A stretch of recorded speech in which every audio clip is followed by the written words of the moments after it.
I helped a company president close a $10 million deal.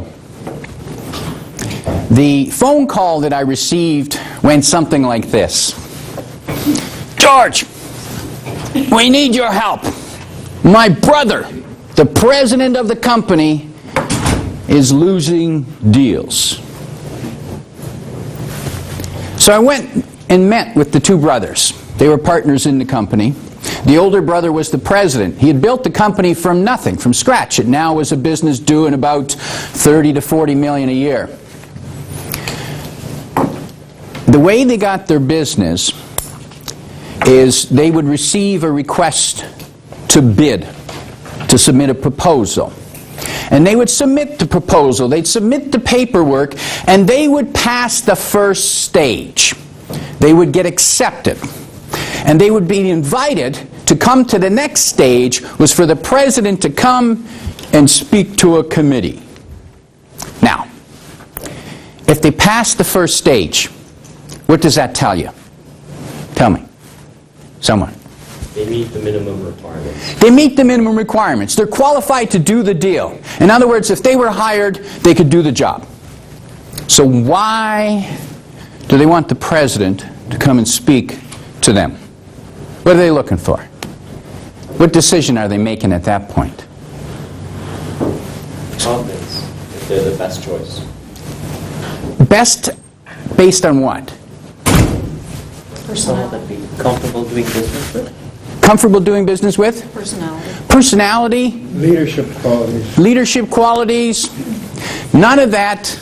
Go ahead. Is it the fit in terms of the organization, the president, and the other company? The fit. None of those things are something that can be on paper. The only way those things can be decided is in person. One of the decisions the committee is probably making, not so much as do they like this guy, this president speaking before them, who's going to take their $10 million. One of the decisions they're going to make is, of all the people we've invited to bid today, who do we think we can work with, and who do we hate the least? Because they're not necessarily going to love the guy, but they want to work with someone who they're going to hate the least, who's going to be the least pain in the butt. That's the decision they're going to make. Well, the president was coming and making his presentations, and he already was a very good speaker, but he was losing deals at the committee stage. I came in and I met with the president, and I worked with him, and I coached him on his presentation. I worked with him for 3 days. He was a very strong A-type personality. It was grueling for 3 days. But we changed his presentation.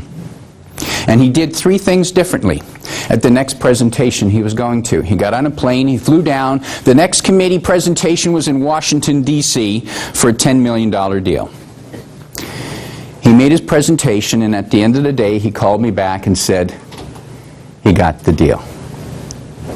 3 things he did differently that made a difference that you can use. 3 things that you can do differently in your presentation, and 3 things that are important for you in terms of building relationships and promoting yourself and promoting your brand. Here's what he did.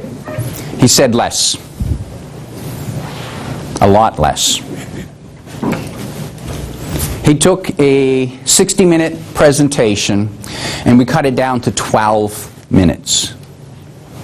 He only had 12 minutes worth of stuff to say. The only reason he prepared a 60-minute presentation is the committee said, you've got 60 minutes. Doesn't mean you have to fill it. 12 minutes. Second thing he did differently is he changed his perspective.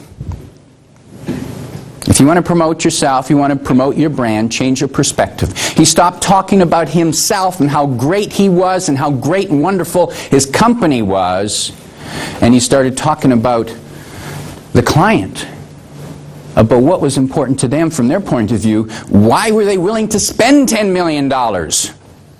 It turns out for the client, this was a legacy project. So he showed them that he understood their values, their point of view. And for him, that was a big shift.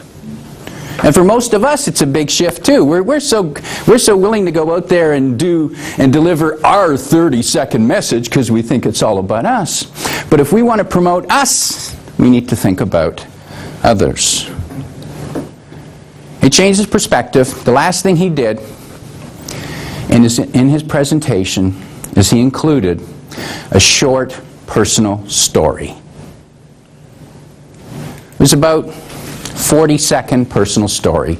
And it was a story about when he was a little boy talking to his grandfather and the advice that his grandfather gave to him and how that advice still stayed with him to this day. And personal stories do what for you? When you tell someone a personal story, what does it do for you? Creates an emotional connection. Creates that emotional connection. Why? Why? Why? It's real. And when you talk about a family story, a boy and a grandfather, anyone in your family, you connect with everyone because we all have family. And the easiest way to build rapport with anyone is connect with something that you have in common. And the one thing for sure you have in common with everybody is everybody has family. They might not all get along with their family, but they do have family. Easiest way to connect. So he told this personal story about him as a little boy getting advice from his grandfather, and it worked especially well for him in this case because the committee was a bunch of old guys. Probably grandfathers. Probably sitting there and that little story grabbed them and they went, "Oh, yeah, I give lots of advice to my grandchildren too, you know." He said less, right? I'm just assuming. Young fellow like you. It's not my fault. 3 things. He said less, changed his perspective, and he included a personal story. It can be that simple to close a $10 million deal.